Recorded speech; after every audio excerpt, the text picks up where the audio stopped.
اولاد کی خواہش ہونا یہ ہر انسان کا یہ فطری خواہش ہے، اور یقیناً یہ فطرت میں ہے کہ جب وہ نکاح کرتا ہے تو اس کی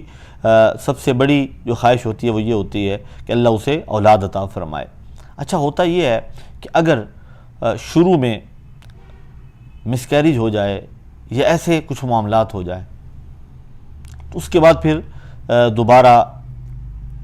بہت سارے مسائل اور پرابلمز ہو جاتی ہیں۔ ایسے جو جوڑے ہیں ان کے لیے یہ وظیفہ ہے کہ ایسے جوڑوں کو جب اللہ رب العزت کرم نوازی فرمائے، امید ہو تو دوبارہ ایسے معاملات سے، مس کیریج وغیرہ یا ابارشن سے بچنے کے لیے جیسے ہی امید ہو فوری طور پہ ان اسماء کا ورد شروع کر دیں جو اسماء گرامی میں آپ کو بتا رہا ہوں۔ اور یہ ذہن نشین رکھیے گا کہ نماز کی پابندی کریں،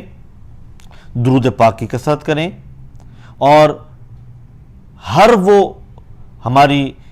وہ بہن جسے اللہ نے اولاد کی امید لگائی ہے وہ سورہ مریم کی تلاوت کیا کریں۔ انبلیویبل بات ہے کہ جو خواتین ان ایام میں جب امید سے ہوتی ہیں سورہ مریم کی تلاوت کرتی ہیں، اللہ تبارک و تعالی اپنے اس مقدس اور پاکیزہ بندی کے صدقے سے بہت ساری آسانیاں کر دیتا ہے۔ تو سورہ مریم کی تلاوت کریں، اور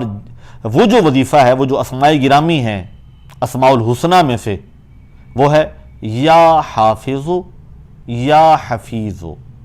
یا حافظو یا حفیظو۔ یہ دو اسماء گرامی ہیں،